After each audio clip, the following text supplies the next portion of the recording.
మన క్లాస్లో ఎక్కడ వదిలిపెట్టామో అక్కడి నుంచి just for the sake continuity చేసి కొత్త సబ్జెక్ట్ వైపుకి వెళదాం. ఈ సంకల్ప శక్తి లేకపోతే ఆలోచనలకు ఉన్న శక్తిని సరిగ్గా సరి అయిన విధంగా ఒక ప్రయోజనం కొరకు వినియోగించాలి. సార్థకత అని యానీ బెసెంట్ గారు అంటారు. వాళ్ళ పరిభాషలో ఏ వస్తువు గురించి తెలుసుకోవాలో అది తెలుసుకోవలసింది లేక తెలుసుకోనబడేది అనే విషయం కూడా ఆవిడ పాశ్చాత్య పరిభాషలో తెలియజెప్పారు. మనస్సు తెలుసుకోవలసినది, తెలుసుకోబడేది రెండు ఉన్నాయి. ఈ రెంటి సంబంధము, విషయానికి వస్తువుకి ఉన్న మధ్య సంబంధం తెలుసుకునే లేక తెలుసుకొనుట అనే ప్రక్రియ మనం కొనసాగించాలి అంటుంది. కోరేవారి స్వాభావికతను, కోరేవారి స్వాభావికతను అంటే తెలుసుకునేవారి స్వాభావికతను, తెలుసుకోవలసిన విషయం యొక్క స్వాభావికతను పూర్తిగా మనం అర్థం చేసుకోవాలి. ఇవి పూర్తిగా అర్థమైనప్పుడు ఆత్మజ్ఞానం వైపు అడుగులు వేస్తాము. అదే విజ్డమ్ అని అంటారు యానీ బెసెంట్ గారు. కోరేవారి స్వాభావికత, నేచర్, అలాగే తెలుసుకోవాల్సిన విషయం యొక్క స్వాభావికత, వీటి రెండి సంబంధము, వీటి రెండింటినీ మనం బాగా అర్థం చేసుకోవాలి. ఇవి పూర్తిగా తెలుసుకున్నప్పుడు ఆత్మజ్ఞానం వైపు అడుగులు వేస్తాము. అదే విజ్డమ్, అదే సంపూర్ణమైన జ్ఞానము. అప్పుడు మనం చుట్టూ ఉన్న ప్రపంచానికి, ప్రపంచంలో ఉన్న వారికి సహాయకారులుగా మారతాము, వారిని కాపాడేవారిగా రూపాంతరం చెందుతాము. ఇది సంపూర్ణ జ్ఞానానికి ఉన్న పరాకాష్ఠ స్థితి అని చెప్పింది ఆమె. ఆ జ్ఞానము ప్రేమ అని అగ్నితో కలిసినప్పుడు, ఆ జ్ఞానము అగ్నితో వెలిగింపబడి తోడై ప్రయాణం చేస్తున్నప్పుడు, అందులో ప్రవేశిస్తున్నప్పుడు ప్రపంచంలో ఉన్న బాధాకరమైన పరిస్థితిలో ఉన్న వారిని, అలాగే కష్టములోనున్న వారికి సహాయం అందించడానికి, వారి బాధల నుండి శాశ్వతంగా విముక్తులను చేసి ఏం చేస్తుందంటే, ఈ జ్ఞానము ప్లస్ ప్రేమ కలిసిన ఒక విషయం ఏం చేస్తుందంటే వారిని శాశ్వతంగా బాధల నుంచి విముక్తి చేసి జ్ఞానం వైపు నడిపిస్తుంది అని చెప్పి. సో జ్ఞానము, ప్రేమ, లవ్ అండ్ విజ్డమ్ అవి రెండు కలిసినప్పుడు ఆ కలిసిన ఒక కలయిక ఏదైతే ఉందో, ప్రపంచంలో ఉన్న బాధాకరమైన కష్టములోనున్న వారికి సహాయం అందించడమే కాకుండా, వారి బాధల్ని శాశ్వతంగా తొలగించడమే కాకుండా వారందరినీ కూడా జ్ఞానం వైపు నడిచేట్టుగా చేస్తుంది అని. సరే, మన అధ్యయనానికి ఇక్కడి నుంచి ఇవాళ పోర్షన్ మొదలవుతోంది. మన అధ్యయనానికి అది ఆశయం అవ్వాలి. ఏది ఆశయం అవ్వాలి? అదే ధ్యేయం అవ్వాలి. అంటే ఈ సంపూర్ణ జ్ఞానము ప్లస్ ప్రేమ కలిసి అందరికీ ఉపయోగపడాలి, అందరినీ జ్ఞానవంతులుగా చేయాలి. మనం ఒక్కళ్ళం జ్ఞానవంతులైపోయి ఎక్కడో కూర్చుంటే లాభం లేదు, అందరికీ కూడా జ్ఞానాన్ని పంచే పని మనం చేయాలి అని చెబుతోంది. అది మన అధ్యయనానికి అది ఆశయం అవ్వాలి, అది ధ్యేయం అవ్వాలి అని. This is what she has said. And Annie Besant ఈ విషయాన్ని మనకి తెలియజెప్పింది. Then indeed shall we be able to aid the world around us, becoming its helpers and saviors, for this is the true end of wisdom. End of wisdom ante an object adi ani. True end of wisdom that set on fire by love. It may lift the world out of misery into the knowledge where all pain ceases forevermore. జ్ఞానము కలిగినప్పుడు ఈ బాధ అంటే ఏమిటో తెలిసిపోయి బాధ నుంచి కూడా విముక్తి పొందడం వీలవుతుంది. కాబట్టి ఈ సంపూర్ణమైన జ్ఞానము, ప్రేమ తోడైనప్పుడు lift the world out of misery. We have to lift the heavy karma of the world అంటారు masters. So that is what she is saying. Annie Besant గారు అనేది అదే. సంపూర్ణమైన జ్ఞానము, ప్రేమ ఈ రెంటి కలయిక వల్ల దౌర్భాగ్య పరిస్థితులు లేకపోతే ఎవరైతే కష్టాల్లో ఉన్నారో వాళ్ళందరినీ బయటికి తీయడమే కాకుండా వారిని జ్ఞానవంతులుగా మార్చినందువల్ల శాశ్వతంగా బాధ నుంచి విముక్తి చెందుతున్నారు వాళ్ళు అని చెబుతోంది. అండ్ మన అధ్యయనానికి such is the object of our study, for truly is it said in the books of that nation which possessed the earliest and still the deepest and subtlest psychology, that the object of philosophy is to put an end to pain. Such is the object of our study. అది మన అధ్యేయం కావాలి, అధ్యయనానికి ఒక ఆదర్శం కావాలి, ఆశయం అవ్వాలి అని చెబుతోంది. Such is the object of our study, for truly it is said in the books of that nation which possesses the earliest, ఏదైతే ఇలాంటి జ్ఞానాన్ని మొట్టమొదటిగా పొందిన దేశం ఏదైతే ఉందో ఆ దేశం యొక్క ప్రచురణలలో, పుస్తకాలలో, గ్రంథాలలో ఇది చాలా జాగ్రత్తగా పొందిక చేయబడి ఉంది అని. And still the deepest and సట్లెస్ట్ psychology, deepest and సట్లెస్ట్, చాలా గంభీరమైనది, గహనమైనది, అలాగే చాలా సున్నితమైనది కూడా. సట్లెస్ట్ అంటే అంత ఈజీగా అర్థమయ్యేది, అట్ ద సేమ్ టైం గహనంగా ఉన్నది. డీపెస్ట్ అండ్ సట్లెస్ట్, సటిల్ అంటే చాలా అంత ఈజీగా అర్థమైపోయే విషయం, లేకపోతే తేలికైన విషయం. డీపెస్ట్ అంటే లోతైన గహనమైన విషయం. సైకాలజీ, మనోతత్వశాస్త్రము. ఆబ్జెక్ట్ ఆఫ్ ఫిలాసఫీ, మనోతత్వశాస్త్రానికి అలాగే ఈ తత్వము యొక్క ధ్యేయం కూడా, తత్వం యొక్క ఆశయం కూడా is to put an end to the pain. ఎప్పటికీ ఈ తత్వం యొక్క ఆశయం కానీ, ఈ మనో విశ్లేషణ శాస్త్రము, సైకాలజీ యొక్క ధ్యేయం కానీ is to put an end to pain. Complete గా ఈ బాధ నుంచి విముక్తుని చేయడమే ఈ యొక్క తత్వం యొక్క ముఖ్య ఉద్దేశము. For that knower things, for that knowledge is continuously sought to put an end to pain is the final reason for philosophy, and that is not true wisdom which does not conduce to the finding of peace. So ఈ మాట చెబుతోంది ఆవిడ. మన అధ్యయనానికి అది ఆశయం అవ్వాలి, అదే ధ్యేయం అవ్వాలి అని అనిపిసెంట్ గారు చెబుతున్నారు. తత్వం యొక్క ధ్యేయం కూడా అందరినీ బాధా విముక్తులు చేయడమే. అలాగే సైకాలజీ యొక్క ధ్యేయం కూడా అందరినీ బాధ నుంచి విముక్తుల్ని చేయడమే. అన్ని గ్రంథాలు, అన్ని శాస్త్రాలు నిశితంగా, సున్నితంగా ఈ విషయాన్ని తెలియజేస్తున్నాయి.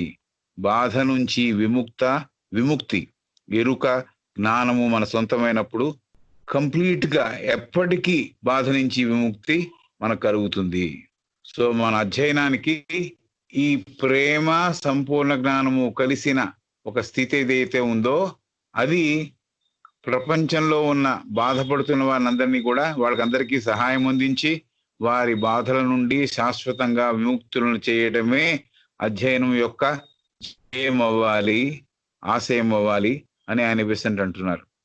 సో అధ్యయనానికి ధ్యేయం ఏమిటంటే అందరి బాధ విముక్తుల్ని చేయడం. ఎలా బాధ విముక్తుల్ని చేయడం జరుగుతాం? మన జ్ఞానం వస్తుంది కాబట్టి, జ్ఞానంతో పాటు ప్రేమ తోడైంది కాబట్టి ఆ రెంటి కలయిక బాధల నుంచి బాధపడుతున్న వారికి విముక్తి. తత్వం యొక్క అందరినీ బాధా విముక్తుల్ని చేయడమే. ఫిలాసఫీ యొక్క ఆబ్జెక్ట్ కూడా అందరినీ, ధ్యేయం కూడా, మనోవిశ్లేషణ శాస్త్రం యొక్క ధ్యేయం కూడా అందరినీ విముక్తుల్ని చేయడమే.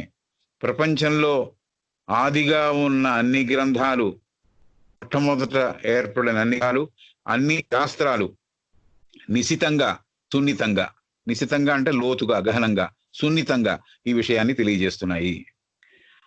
బాధ నుంచి విముక్తి, ఎరుక, జ్ఞానం. నాలెడ్జ్ అండ్ విజ్డమ్ రెండు వేరు. నాలెడ్జ్ అనేటప్పుడు దాన్ని ఎరుక అంటున్నాము, జ్ఞానం అనే మాటకి విజ్డమ్ అని అర్థం చెప్పుకుంటున్నాము. బాధ నుంచి విముక్తి, బాధ గురించి ఎరుక. బాధ ఎలా రెండు విడిపోతాయి అంటే, జ్ఞానము మనకి కలిగినప్పుడు, జ్ఞానము వల్ల అవిద్య తొలగిపోతుంది, అలాగే బాధ కూడా తొలగిపోతుంది. ఈ మూడు మన సొంతమైనప్పుడు బాధ నివృత్తి జరుగుతుంది అని చెబుతోంది. నిజమైన సంపూర్ణమైన జ్ఞానము శాంతిని ప్రసాదించేందుకు దోహదపడుతుంది. నిజమైన సంపూర్ణమైన జ్ఞానము శాంతిని ప్రసాదించేందుకు దోహదపడుతుంది. ఈ శాంతి ఎప్పటికీ ఉండే శాంతి, ఇప్పుడు కాసేపు ఉండి తర్వాత మరుగున పడేది కాదు. ఎందుకంటే జ్ఞానముతో కూడిన, ప్రేమతో కూడిన పదార్థముతో మనము బాధా విముక్తులు అయ్యాం కాబట్టి జ్ఞాన సహాయముతో బాధా విముక్తిని పొందాం కాబట్టి ఈ బాధ నుంచి విముక్తి, ఎరుక, జ్ఞానము మన సొంతమైనప్పుడు బాధ నుంచి పర్మనెంట్ గా ఫర్ ఎవర్ మోర్ అంది ఆవిడ, పర్మనెంట్ గా విముక్తి కలుగుతోంది. నిజమైన సంపూర్ణమైన జ్ఞానము శాంతిని ప్రసాదించేందుకు దోహదపడుతోంది, శాంతిని ప్రసాదించేందుకు దోహదపడుతోంది. ఇది ఈ మాటల్లో ఈవిడ చెప్పింది. These things understood the know, I'm just reading the paragraph completely. The knower, the known, the knowing, which must be understood if thought power is to be taught purpose. According to the Western terminology, the mind is the subject which knows. The object is that which is known. The relationship between them is knowing. Mind is the subject which knows. The object is that which is known. The relationship between them, Mudu. We must understand the nature of the knower, the nature of the known, and the nature of the relationship between established between them, and how that relationship arises. These things understood, we shall indeed have towards self-knowledge. Atma Gnana Vaibu Manam Adugulu Vestamani. This is the true end of wisdom, and set on fire by love, it may lift the world out of misery into the knowledge where all pain ceases forevermore. Wherein all pain ceases forevermore. Such is the object of our study. For truly is it said in the books of that nation which possesses the earliest and still the deepest and subtlest psychology, that the object of philosophy is to put an end to pain. For that the knower thinks, for that knowledge is continuously sought. To put an end to pain is the final reason for philosophy, and that is not true wisdom which does not conduce to the finding of peace. ఏదైతే జ్ఞానము శాంతిని ప్రసాదించలేదో అది నిజమైన సంపూర్ణమైన జ్ఞానం కాదు. మన అధ్యయనానికి అది నాంది కావాలి, అది ఆశయం అవ్వాలి, అది ధ్యేయం అవ్వాలి. ఏమిటంటే బాధా విముక్తుల్ని చేయడం. ఎలా బాధా విముక్తుల్ని చేయగలమంటే, బాధ నుంచి ఎలా తప్పించగలమంటే సంపూర్ణ జ్ఞానానికి ప్రేమ తోడై ఆ రెంటి కలయిక వల్ల బాధపడుతున్న వాళ్ళకి సహాయం అందించి వారి బాధల నుండి శాశ్వతంగా విముక్తులను చేసే జ్ఞానము వైపు వాళ్ళని నడిపించి అట్లా వాళ్ళకి ఎప్పటికీ బాధ నుంచి విముక్తి కలిగేటట్టుగా చేయవచ్చు. అది మన అధ్యయనానికి ఒక ఆశయము, ధ్యేయము అని యానీ బెసెంట్ గారు అన్నారు. అలాగే తత్వం యొక్క ధ్యేయం కూడా అందరినీ బాధా విముక్తులను చేయడమే. అలాగే సైకాలజీ, మనోవిశ్లేషణ శాస్త్రం యొక్క ధ్యేయం కూడా అందరినీ బాధా విముక్తులను చేయడమే. ప్రపంచంలో ఉన్న ఆది గ్రంథాలు ఏవైతే ఉన్నాయో, మొట్టమొదట ఏవైతే ఈ విషయాన్ని చెప్పాయో ఆ గ్రంథాలన్నీ కూడా, శాస్త్రాలన్నీ కూడా నిశితంగా, సున్నితంగా ఈ విషయాన్ని తెలియజేస్తున్నాయి. బాధ నుంచి విముక్తి, ఎరుక, జ్ఞానము మన సొంతమైనప్పుడు ఈ బాధా విముక్తి కలుగుతోంది. బాధ నుంచి విముక్తి రావాలి మనకి. కాబట్టి బాధ గురించి ఎరుక తెలవాలి, బాధ అంటే ఎలా పోతుంది అనే జ్ఞానం కూడా కావాలి. ఈ మూడు మన సొంతమైనప్పుడు ఈ బాధా విముక్తి కలుగుతోంది. నిజమైన సంపూర్ణమైన జ్ఞానం ఏది అంటే అది శాంతిని ప్రసాదించాలి. శాంతిని ప్రసాదించేదే నిజమైన జ్ఞానము. అదే నిజమైన జ్ఞానము. శాంతిని ప్రసాదించేందుకు దోహదపడే జ్ఞానమే నిజమైన జ్ఞానము అని చెప్పింది. సో ఇక్కడితో ఇంట్రడక్షన్ అయిపోయింది. So we have to start with the nature of thought. దీనికి వెళదామా, లేకపోతే ఫోర్వర్డ్ లో, ముందు మాటలలో యానీ బెసెంట్ గారు సాధకుడు తన నిజతత్వాన్ని తెలుసుకోవడానికి పనికి వచ్చే పుస్తకము ఈ పుస్తకము అని చెప్పింది. యానీ బెసెంట్ గారు సాధకుడు తన నిజతత్వాన్ని తెలుసుకోవడానికి పనికి వచ్చే పుస్తకము ఈ చిన్న పుస్తకం అని చెప్పింది. అలాగే మనిషి ఎదుగుదలకి పనికొచ్చే కూడా ఈ చిన్న పుస్తకం అని తెలియజేశారు. మూడో పాయింట్, మనిషి ప్రకృతితో సహకరించాలి, అప్పుడే ప్రగతి సాధ్యము. ఇది ఇంపార్టెంట్ పాయింట్. మనిషి ప్రకృతితో సహకరించాలి, అప్పుడే ప్రగతి సాధ్యము. తర్వాత ఇంట్రడక్షన్ లో ఫోర్వర్డ్ లో ఉన్న 3 విషయాలు చెప్పాం. సాధకుడు తన నిజతత్వాన్ని తెలుసుకోవడానికి ఈ పుస్తకం పనికొస్తుంది. కాబట్టి నిజతత్వం తెలుసుకోవడము చాలా ముఖ్యమైన పని అని చెబుతున్నారు ఆవిడ. అలాగే మనిషి ఆధ్యాత్మికతతో ఎదుగుదలకి ఈ పుస్తకం పనికొస్తుంది అని చెబుతోంది. మూడో విషయం ఏం చెప్పింది? మనిషి ప్రకృతితో సహకరించాలి, అప్పుడే ఎదుగుదల ప్రగతి సాధ్యము అని చెప్పింది. రైట్. ఇంట్రడక్షన్లో విషయాలు కొద్దిగా కష్టతరమైనవి అయినా కూడా గట్టి పునాది ఏర్పడడానికి ఆ విషయాలని అధ్యయనం చేయడం అవసరము అని యానా బెసెంట్ గారు చెప్పారు. విషయాలు కష్టతరమైనవి అయినా కూడా గట్టి పునాది ఏర్పడడానికి, జీవితంలో పనికొచ్చే పునాది ఏర్పడడానికి ఆ విషయాలు అధ్యయనం చేయడం అవసరమని యానా బెసెంట్ గారు చెప్పారు. నో దై సెల్ఫ్ అనే ఒక సూక్తి, నో దై సెల్ఫ్ అనే ప్రయాణానికి పనికి వచ్చేదే అధ్యయనము. ఎవరి పైన చెప్పిన ఫార్వర్డ్ లో చెప్పిన మాటే ఇంకో సూక్తిని వాడి చెప్పారు. నో దై సెల్ఫ్ అని టెంపుల్ ఆఫ్ డెల్ఫీలో ఉన్న ప్రథమ సూత్రాన్ని ఆవిడ ఇక్కడ తెలియజేశారు. నో దై సెల్ఫ్, దానికి ఆ ప్రయాణానికి మనిషికి పనికి వచ్చేదే అధ్యయనము. సాధన వలన, సరి అయిన పరిశ్రమ వలన జ్ఞానము మన సొంతమవుతుంది. సాధన వలన, సరి అయిన పరిశ్రమ వలన జ్ఞానము మన సొంతమవుతుంది. కాబట్టి జ్ఞానము రావాలి అంటే సాధన చాలా అవసరము, కఠోర పరిశ్రమ కూడా అవసరము అని. ఊరికే వచ్చి పడదు. It will not land in your lap. దానికి ఒక ఎగ్జాంపుల్ చెప్పింది. ఊరికే ఎలా పడుకుని ఉంటే ఆహారం నోట్లో పడదు కదా అని చెప్పింది ఆవిడ ఎగ్జాంపుల్ చెప్పినప్పుడు. మన నిజతత్వాన్ని తెలుసుకోవడం సాధనలో ముఖ్య భాగం అనే మాట మళ్ళీ మళ్ళీ చెబుతోంది. నిజతత్వంని తెలుసుకుంటా, అదే నో దై సెల్ఫ్. ఆ నో దై సెల్ఫ్ అనే ప్రయాణానికి పనికి వచ్చేదే అధ్యయనము. కాబట్టి సాధన వలన, సరి అయిన పరిశ్రమ వలన జ్ఞానం మన సొంతమవుతోంది. తర్వాత ఇంకా ఏం చేస్తుంది జ్ఞానం? జ్ఞానం మనిషిని స్వచ్ఛపరుస్తుంది. జ్ఞానం పొందిన మనిషి స్వచ్ఛపరచబడతాడు. జ్ఞానం మనిషిని స్వచ్ఛపరుస్తుంది, పవిత్రతను చేకూరుస్తుంది. ఆ మనిషికి పవిత్రత కూడా అబ్బుతుంది అని. జ్ఞానం మనిషిని స్వచ్ఛపరుస్తుంది, పవిత్రతని కూడా చేకూరుస్తుంది. సాధకుడు జ్ఞానాన్ని తను ఎదగడానికి, శీలవంతులుగా మారడానికి ఉపయోగపడుతుంది. Right living.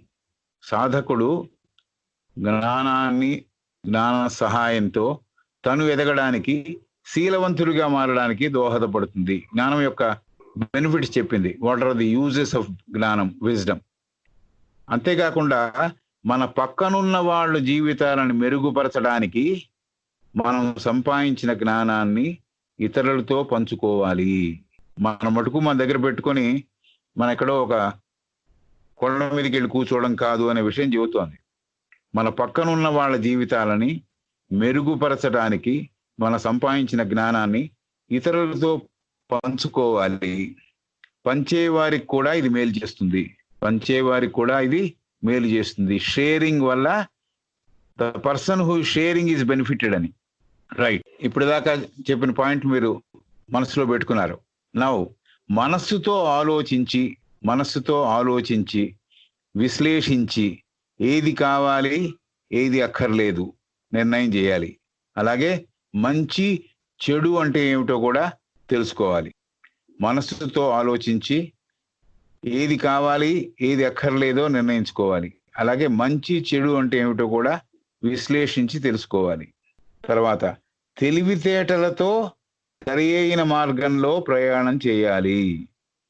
తెలివితేటలతో అంటే you should be intelligent enough to avoid pit falls.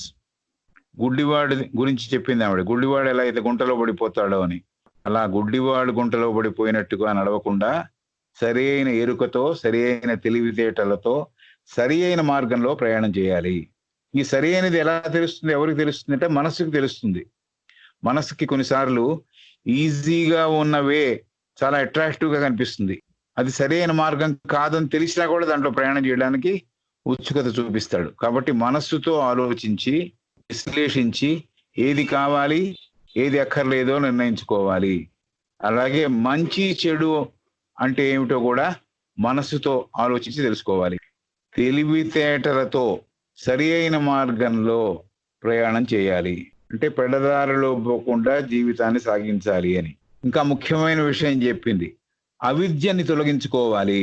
విద్య ఎట్లా వస్తుంది? అవిద్య ఎలా పోతుంది? జ్ఞానం వస్తే అవిద్య పోతుంది. కాబట్టి అవిద్యని తొలగించుకోవాలంటే సాధన చేయాలి, జ్ఞానం సముపార్జించాలి అని. అలాగే అహం, ఈగో, మామూలు ఈగో, నాట్ థియోసాఫికల్ పార్లెన్స్ లో ఈగో కాదు, నాకున్న అహం, ఆ అహాన్ని అదుపులో పెట్టుకోవాలి. అహాన్ని అదుపులో పెట్టుకోవాలి, అవిద్యని తొలగించుకోవాలి. ఇంతేకాకుండా విడితనం వైపు కాకుండా, సపరేట్నెస్ వైపు కాకుండా, విడితనం వైపు కాకుండా ఏకత్వం వైపు అడుగులు వేయాలి. అసలు ఏకత్వాన్ని విజువలైజ్ చేసి విజువలైజ్ చేసి ఏకత్వం ఉంటే ఇలా ఉంటుందని విజువలైజ్ చేసి ఆ ఏకత్వాన్ని మనసులో ఏర్పాటు చేసుకొని ఆ ఏకత్వం వైపు అడుగులు వేయాలి. విడితనం వైపు నార్మల్గా అడుగులు వేస్తాము, కాబట్టి విడితనం వైపు కాకుండా, సపరేట్నెస్ వైపు కాకుండా ఏకత్వం వైపు అడుగులు వేయాలి. అప్పుడు ఏమవుతుంది? ఇలా ఏకత్వం వైపు అడుగులు వేయడం, విడితనం మర్చిపోతే అప్పుడు శాశ్వత తత్వంతో నిండిన శాంతిని మనిషి సొంతం చేసుకుంటాడు. Eternal peace will be available to him. అప్పుడు శాశ్వత తత్వంతో నిండిన శాంతి ఈజ్ పీస్. ఇప్పుడు నుండి పోయే పీస్ కాకుండా ఎప్పటికీ పీస్ఫుల్ స్టేట్ లో ఉండే ఒక స్థితికి చేరుకుంటాడు. ఎప్పుడు చేరుకుంటాడంటే అహం అదుపులో పెట్టుకోవాలి, అవిద్యను తొలగించుకోవాలి, విడితనాన్ని కూడా వదిలేయాలి, ఏకత్వం వైపు ఆలోచిస్తూ విజువలైజ్ చేస్తూ అడుగులు వేయాలి. అప్పుడు శాశ్వత తత్వంతో నిండిన శాంతిని మనిషి సొంతం చేసుకుంటాడు. అవిద్య వల్ల పోగొట్టుకున్న శాంతిని తిరిగి పొందడానికి సరి అయిన పరిస్థితి మరియు జ్ఞానము సంపాదించడం వల్లనే సాధ్యము. అవిద్య వల్ల పోగొట్టుకున్న శాంతిని తిరిగి పొందడానికి, సరి అయిన పరిస్థితిని చేరుకోవడానికి మరియు జ్ఞానము సంపాదించడానికి జ్ఞాన సముపార్జన వల్లనే సాధ్యము. ఇది తర్వాత మన శరీరాలు వేరు, మనలో ఉన్న చైతన్యము ఉనికి వేరు అనే విషయం బాగా అర్థం అవ్వాలి అని. మన శరీరాలు వేరు, మనకున్న శరీరాలు ఎన్ని ఉన్నాయో మనకి తెలుసు. మన శరీరాలు వేరు, మనలో ఉనికి చైతన్యం వేరు. శరీరాల నుంచి విడదీసి, అంటే శరీరాలని సపరేట్ చేసి, ఉనికి అంటే ఏమిటో దాన్ని పట్టుకునే ప్రయత్నం చేయాలి. చైతన్యం అంటే ఏమిటో దాన్ని పట్టుకునే ప్రయత్నం చేయాలి. అంటే అది ఊర్ధ్వ మనస్సుతో చేస్తేనే సాధ్యము. అది కింద శరీరాలని దూరం చేస్తూ పోయి, దాన్ని పక్కకి తోసేస్తూ పోయి, హయ్యర్ మైండ్ మెంటల్ ప్లేన్ లో ఈ చైతన్యం అంతా ఉంది, ఉనికి అంతా ఉంది అని అక్కడ నుంచి అర్థమవుతుంది. కాబట్టి శరీరాలు వేరు, మనలో ఉన్న ఉనికి చైతన్యం వేరు అనే విషయం బాగా అర్థం చేసుకోవాలి. శరీరాల నుంచి మనల్ని విడదీసి, శరీరాల ప్రభావం నుంచి మనల్ని విడదీసి ఉనికిని అర్థం చేసుకోవాలి, చైతన్యాన్ని అర్థం చేసుకోవాలి. ఈ శరీరాలని స్వచ్ఛపరుస్తూ, ఇంక్లూడింగ్ ఫిజికల్ బాడీని స్వచ్ఛపరచడం, ఈథరిక్ డబుల్ సరి అయిన ప్రాణశక్తితో ఉండేట్టుగా చూసుకోవడం, అలాగే ప్రతి శరీరాన్ని కామమయ శరీరంలో కామవర్జితము చేయడము మనస్సుని, అలాగే లోయర్ మైండ్లో విభజించి చూసే తత్వం నుంచి అవిభజన వైపు అన్ని అది లేకుండా విభజించి చూడకుండా ఉండే ప్రయత్నం చేయడం. అలా చేసినప్పుడు నెక్స్ట్ స్టేజ్ ఏమిటంటే ది హయ్యర్ మెంటల్ స్టేట్. కాబట్టి ఈ శరీరాల్ని స్వచ్ఛపరుస్తూ ఈ శరీరాల్లో ఉన్న చైతన్యాన్ని గుర్తెరగడం సాధ్యము, పట్టుకోవడం సాధ్యము. ఆ చైతన్యమే శాశ్వతంగా ఉండేది, శరీరాలు పడిపోతాయి అని తెలుసుకోవాలి. చైతన్యమే శాశ్వతంగా ఉంటుంది, ఈ శరీరాలు నాశనం పొందేవి అని. రైట్. ఊర్ధ్వస్వీయత అంటే క్యాపిటల్ ఎస్ తో రాసే సెల్ఫ్. నన్ను నేను డిస్క్రైబ్ చేసుకునేప్పుడు చిన్న ఎస్ తో సెల్ఫ్ అంట. ఆ ఊర్ధ్వస్వీయతలో నుంచి విడిపడిన భాగాన్ని, కాబట్టి ఊర్ధ్వస్వీయతనేమో నేను క్యాపిటల్ ఎస్ తో రాస్తాను. అర్థం చేసుకోవడానికి చెబుతున్నా, చిన్న స్వీయతని చిన్న ఎస్ తో రాస్తాను. కాబట్టి ఊర్ధ్వస్వీయత భగవంతుని తత్వము వేరువేరు రూపాలలో మనకు కనిపిస్తోంది, చాలా రూపాలు ధరించి కనిపిస్తోంది. ఊర్ధ్వస్వీయత భగవంతుని తత్వము వేరువేరు రూపాల్లో మనకు కనిపిస్తోంది. ఒకటే స్వీయత, ఒకటే తత్వం ఉంది, ఒకటే ఊర్ధ్వ స్వీయత, ఇన్ని రూపాల్లో కనిపిస్తుందంటే చిన్న ఎస్సుల్లో కూడా అదే కనిపిస్తోంది. ఒకటే స్వీయత, ఒకటే తత్వము ఉంది. ఇన్నిట్లో దర్శనమిస్తోంది, అంటే ఇన్ని రూపాలలో దర్శనమిస్తోంది. ఈ విషయం సంపూర్ణంగా అర్థం చేసుకోవాల్సిన విషయము. ఇది అర్థం చేసుకోకపోవడం వల్ల ఏమవుతుందంటే విడితనం అలవాటు అవుతుంది.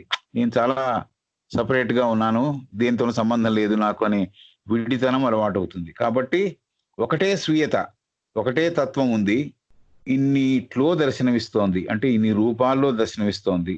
ఈ విషయం సంపూర్ణంగా అర్థం చేసుకోవాల్సిన విషయము. తర్వాత సత్యాన్ని సమగ్రంగా అర్థవంతంగా మనసుతో గ్రహించాలి. అంటే మాటలలో అర్థం చేసుకోవడం, ఇంటెలెక్చువల్ గా అర్థం చేసుకోవడం, పుస్తకంలో ఉన్న మాటల్ని విడదీసి గ్రాంధిక భాషని సరళం చేసి, సరళం భాషని ఇంకోలాగా చేసి, అది లిటరల్ గా అర్థం చేసుకోవడం కాదు. ఎలా అర్థం చేసుకోవాలి? సత్యాన్ని సమగ్రంగా, కంప్లీట్ గా, సంపూర్ణంగా, అర్థవంతంగా మనసుతో గ్రహించాలి. రైట్.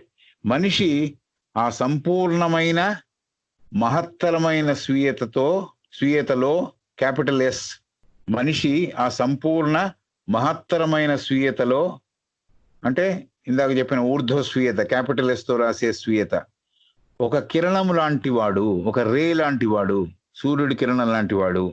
ఆ ఊర్ధ్వ స్వీయత లేకపోతే సంపూర్ణ మహత్తరమైన స్వీయత, చాలా మహత్తుంది ఆ స్వీయతలో.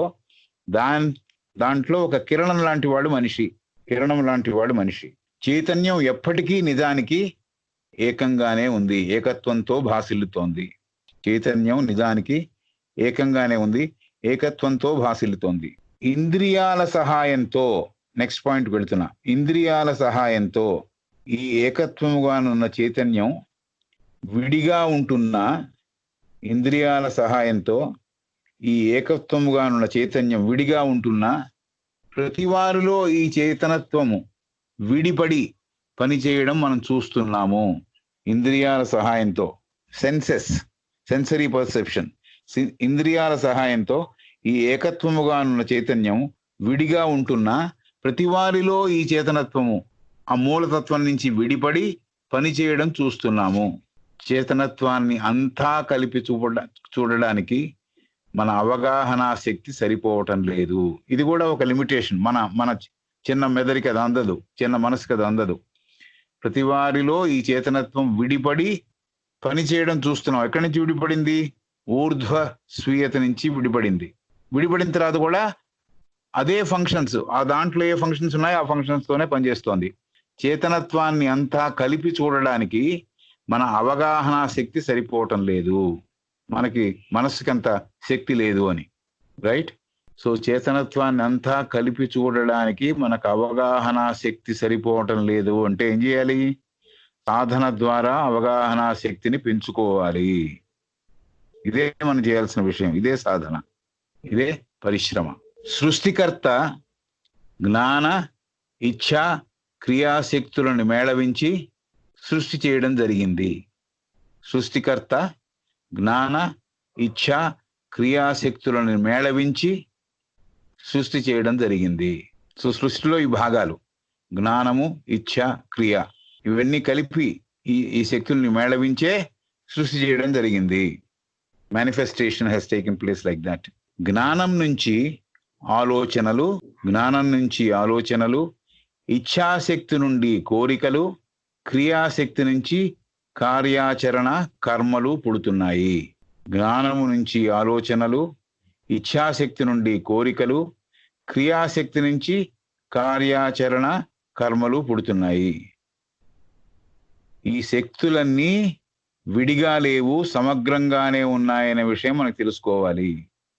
జ్ఞానశక్తి ఒక మటుకు ఉంటే సరిపోదు, ఇచ్ఛాశక్తి మటుకు ఉంటే సరిపోదు, క్రియాశక్తి మటుకు ఉంటే సరిపోదు మేనిఫెస్టేషన్కి. ఈ మూడు కలవాలి. అందుకని జ్ఞానం నుంచి ఆలోచనలు, ఇచ్ఛాశక్తి నుండి కోరికలు, క్రియాశక్తి నుంచి కార్యాచరణ కర్మలు పుడుతున్నాయి. ఈ శక్తులు విడిగా లేవు, సమగ్రంగానే సంపూర్ణంగానే కలిసే ఉన్నాయి. తర్వాత ఇంకో సబ్జెక్ట్ గురించి చెబుతోంది. The self as knower. తెలుసుకునేవాడిని. మనిషి స్వాభావికతని తెలుసుకోవాలంటే మనిషికున్న శరీరాలని అర్థం చేసుకోవాలి. ఇందాకే చెప్పింది ఆవిడ, మనిషికున్న శరీరాలని ఆ చైతన్యం నుంచి విడదీసి, శరీరాలను విడదీసి, చైతన్యం ఎప్పటికీ ఉండేది, శరీరాలను విడదీసి శరీరాల యొక్క తత్వాన్ని అర్థం చేసుకోవాలి. So real nature of man అర్థం కావాలంటే ఈ శరీరాలకి ఉన్న పనులు ఏమిటి, దాని కథాకామాంశం ఏమిటో తెలుసుకోవాలి. లివింగ్ సెల్ఫ్ అంటే జీవిస్తున్న స్వీయత కొన్ని వస్త్రములు కొన్ని తొడుగులు తొడుక్కొని ఉంది. లివింగ్ సెల్ఫ్, జీవిస్తున్న స్వీయత కొన్ని వస్త్రములు కొన్ని తొడుగులు తొడుక్కొని ఉంది. ఈ విడి స్వీయతలన్నీ అంటే విడిపడిన స్వీయతలన్నీ, ఊర్ధ్వ స్వీయతలోంచి భగవతత్వంలోంచి విడిపడిన చిన్న స్వీయతలన్నీ, స్మాల్ తో ఉన్న స్వీయతలన్నీ, అవన్నీ కలిస్తే మూల స్వీయత లేక ఊర్ధ్వ స్వీయత ఒకటిగా కలిసి ఉన్నదిగా, ఒకటే రూపంగా కానవస్తుంది. ఈ విడి స్వీయతలన్నీ కలిస్తే, విడివిడిగా ఉన్నవన్నీ కలిసిపోతే అప్పుడు ఏం తెలుస్తుంది మనకి? మూల స్వీయత లేక ఊర్ధ్వ స్వీయత యొక్క కలిసిన రూపం, ఒకటే రూపం. మన స్వీయత ఊర్ధ్వ స్వీయత గాని మన మామూలు కంటికి కనపడే విషయాలు కావు. మన స్వీయత అంటే విడిపడిన స్వీయత గాని ఊర్ధ్వ కనపడే, మన కంటికి కనపడవు. దేంతో గ్రహించాలి? మనసుతో గ్రహించాలి. ఏ మనసుతో గ్రహించాలి? ఆ యూనిటీ వైపు పెడుతున్న మనసుతో గ్రహించాలి. అంటే హయ్యర్ మెంటల్ స్టేట్ లో కాన్షియస్నెస్ కంప్లీట్ గా అర్థం అవుతుంది అనే విషయం చెబుతాం. అన్ని విడిపడిన స్వీయతలతో కలిసి ఉండేది అన్నిటికీ కారణభూతమైన స్వీయత అని దానికి పేరు. రూట్ ఆఫ్ ఆల్, అన్ని విడిపడిన స్వీయతలతో కలిసి, అంటే ఊర్ధ్వ స్వీయత అని చెప్పింది, అన్నిటికీ రూట్ కాజ్ కూడా ఇదే అంటోంది. ప్రతి దానికి కారణభూతమైనది ఆ ఊర్ధ్వ స్వీయత అని చెప్పడానికి ఈ మాట. అన్ని విడిపడిన స్వీయతలతో కలిసి ఉండేది అన్నిటికీ కారణభూతమైన స్వీయత ఒకటి ఉంది. ఈ స్వీయతలో భాగాలే, అంశాలే జ్ఞాన, ఇచ్ఛ, క్రియాశక్తులు. ఈ స్వీయతలో భాగాలే, కారణభూతమైన స్వీయతలో భాగాలే జ్ఞాన, ఇచ్ఛ, క్రియాశక్తులు. కదలికలు లేని స్థిరంగా ఉన్న ఊర్ధ్వ స్వీయతలోంచి జ్ఞానం పుడుతోంది. కదలికలు లేని స్థిరంగా ఉన్న ఊర్ధ్వ స్వీయతలోంచి జ్ఞానం పుడుతోంది. జ్ఞానంలోంచి ఆలోచనలు పుడుతున్నాయని ఇందాక చదువుకున్నాం. కాబట్టి కదలికలు లేని స్థితి, స్థిరంగా ఉన్న ఊర్ధ్వ స్వీయతలోంచి జ్ఞానం పుడుతోంది. ఈ ఊర్ధ్వ స్వీయత మార్పు కోరుకుంటున్నప్పుడు, ఈ ఊర్ధ్వ స్వీయత మార్పును కోరుకుంటున్నప్పుడు ఇచ్ఛాశక్తి పుడుతోంది. కదలిక లేని స్థితిలోనేమో జ్ఞానం పుడుతోంది. మార్పును కోరుకుంటున్నప్పుడు ఈ స్వీయత, ఇచ్ఛాశక్తి పుడుతోంది. కనిపించే వస్తు రూపంతో సంబంధం ఈ ఊర్ధ్వ స్వీయత పెట్టుకున్నప్పుడు, కనిపించే వస్తు రూపంతో సంబంధం ఈ ఊర్ధ్వ స్వీయత కలిగినప్పుడు క్రియాశక్తి సృజింపబడుతోంది. ఈ మూడు నిజానికి, చాలాసార్లు చెప్పింది ఇప్పటికే, ఈ మూడు నిజానికి విడదీయలేని సంపూర్ణమైన సమగ్రమైన శక్తిగా తెలుసుకోవాలి. ఇది బుల్లెట్ పాయింట్లో పాయింట్ కాదు, ఫ్లోలో వచ్చేసింది. ఓకే. జీవానికి జీవస్రవంతికి అనివార్యమైన తప్పించలేని ఆధారము ఈ కారణభూతమైన స్వీయత. జీవానికి జీవస్రవంతికి, consciousness and life is almost the same ఉంటుంది. స్టడీ ఇన్ కాన్షియస్నెస్ లో ఆవిడ ఎనిబెసెంట్. జీవానికి జీవస్రవంతికి అనివార్యమైన తప్పించలేని ఆధారం అంటే వేరే ఆల్టర్నేటివే లేదు. దాని ఆధారం ఏమిటంటే ఈ మూల లేక ఊర్ధ్వ లేక కారణభూతమైన స్వీయత. సో లైఫ్ అన్నిటికీ కూడా ఆధారం ఈ కారణభూతమైన స్వీయత లేకపోతే ఊర్ధ్వ స్వీయత. శ్వేతవర్ణంలోంచి అన్ని రంగులు వచ్చినట్టు, వైట్ కలర్ లోంచి అన్ని రంగులు, ప్రిజం లోంచి పాస్ అయినప్పుడు అన్ని రంగులు వచ్చినట్టు, శ్వేతవర్ణంలోంచి అన్ని రంగులు వచ్చినట్టు ఈ ఊర్ధ్వ స్వీయత లేక ఈ మూల ఆధారమైన స్వీయత లేక ఈ కారణభూతమైన స్వీయతలోంచి ఈ శక్తులు విడిపడి ఉన్న స్వీయత కలిగి ఉన్న అన్ని రూపాలలో స్వతహాగా ఉండి దర్శనమిస్తున్నాయి. అంటే దాని అంశాలు, ఈ మూడు శక్తులే తాలూకు అంశాలు, జ్ఞాన, ఇచ్ఛా, క్రియాశక్తులు విడిపడి ఉన్న స్వీయత కలిగి ఉన్న చిన్న ఎస్, ఈ రూపాలన్నిట్లో కూడా ఇన్నేట్గా కనిపిస్తోంది, స్వతహాగా ఉండి దర్శనమిస్తోంది, దాంట్లో భాగం అయిపోయి కనిపిస్తోంది. కాబట్టి ఆ మూల స్వీయతలో ఇవి హోలిస్టిక్ గా ఉన్నాయి, జ్ఞాన ఇచ్ఛా క్రియాశక్తులు. విడిపడిన రూపాల్లో కూడా దీని అంశం, దాని తాలూకు అంశాలు, జ్ఞానం తాలూకు అంశ, ఇచ్ఛా యొక్క అంశ, అలాగే క్రియాశక్తి యొక్క అంశ ప్రతి రూపంలో కూడా స్వతహాగా ఉండి దర్శనమిస్తున్నాయి. ఈ ఊర్ధ్వ స్వీయత భగవత్తత్వము స్త్రీయా పురుషుడా రెండూ కానిదా ఎవరికి వారు అర్థం చేసుకోవాల్సిన విషయం, బేరీ చేసుకోవాల్సిన విషయం. ఎందుకంటే lot of people think it is he, lot of people think it is she. He కాదు, షీ కాదు, ఇట్టేమో తెలీదు మనకి ఏ లింగమో, నపుంసక లింగమా, పుంలింగమా, స్త్రీలింగమా కూడా తెలియదు. కాబట్టి ఈ ఊర్ధ్వ స్వీయత భగవత్తత్వము స్త్రీయా పురుషుడా రెండూ కానిదా అంటే నపుంసకమా ఆలింగమా ఎవరికి వారు అర్థం చేసుకోవాల్సిన విషయం. సాధన ద్వారా ఆ ఎరుక పెరుగుతుంది, సాధన ద్వారా ఆ విషయం తెలుస్తుంది. రైట్. ఇవన్నీ చెప్పిన తర్వాత ఊర్ధ్వస్వీయత గురించి చెప్పింది. ఇంకో కొత్త పాయింట్ ఒకటి చెప్పింది, నాట్ సెల్ఫ్ అని. సెల్ఫ్ కానిది, నాట్ సెల్ఫ్. దాన్ని మనం అస్వీయత అని మార్చుకుంటున్నాం. దీని ఇంకో మాట కూడా ఎవరు కావాలంటే వాళ్ళు ఏర్పాటు చేసుకోవచ్చు. స్వీయత అంటే ఒకటి, అది కానిది అస్వీయత అని. స్వీయత కానిది అన్ని రూపాలలో పైన చెప్పిన 3 అంశాలు ఉన్నాయి అని తెలుసుకున్నాం. రూపాలని ఆధారం చేసుకుని, ఆ శక్తులు రూపాలని ఆధారం చేసుకొని జస్ట్ ఫామ్ను పట్టుకొని ఆ శక్తుల్ని మనం కనుక్కోలేము అని చెబుతోంది. నాన్ సెల్ఫ్ గురించి మాట్లాడుతూ, అస్వీయత గురించి మాట్లాడుతూ, స్వీయత కాని దాని గురించి మాట్లాడుతూ, పైన ఎన్ని రూపాల్లో ఈ శక్తులన్నీ ఉన్నాయి, అంశాలు ఉన్నాయి, జ్ఞాన ఇచ్ఛా క్రియాశక్తుల యొక్క భాగాలు ఉన్నాయి, అంశాలు ఉన్నాయని చెప్పుకున్నాము. అయితే ఈ ఫామ్ను పట్టుకొని, రూపాలని ఆధారం చేసుకొని ఆ శక్తుల స్వాభావికతని ఎరుగలేము అనేది అనుభవం మీద తెలుస్తుంది. ఎందుకంటే రూపమే నేను అనుకోవడం చాలాసార్లు మాయలో పడిపోవడం. ఇదే రజ్జు భ్రాంతి ఏదో చెప్తారు శంకరాచార్య గారు. ఇట్ ఈస్ తాడుని చూసి పాము అనుకోవడం. Similarly form is not the thing అనే చెబుతోంది. అన్ని రూపాలలో పైన చెప్పిన 3 అంశాలు ఉన్నాయి. రూపాలని ఆధారం చేసుకొని ఆ శక్తులు యొక్క స్వాభావికతని ఎరుగలేము. We cannot find the nature of those జ్ఞాన ఇచ్ఛా క్రియాశక్తి through form. It is not possible అని చెబుతోంది. ఫామ్ తెలుసు కాబట్టి, ఫామ్ ద్వారా తెలుసుకుంటానంటే కుదిరే పని కాదు. ఇది ఎలా తెలుస్తుంది? అనుభవం మీద తెలుస్తుంది. అనుభవం లేనప్పుడు ఏమనిపిస్తుంది? రూపమే అది అని అనిపిస్తుంది. రూపం అది కాదు అనేది అనుభవం మీద తెలుస్తుంది. అలాగే ఈ రూపాలను నియంత్రించే శక్తి కూడా మన దగ్గర లేదు అంటుంది. రూపాలని నియంత్రించే శక్తి మన దగ్గర లేదు. ఒక రూపం ఏర్పడిన దాన్ని we can't wish it away.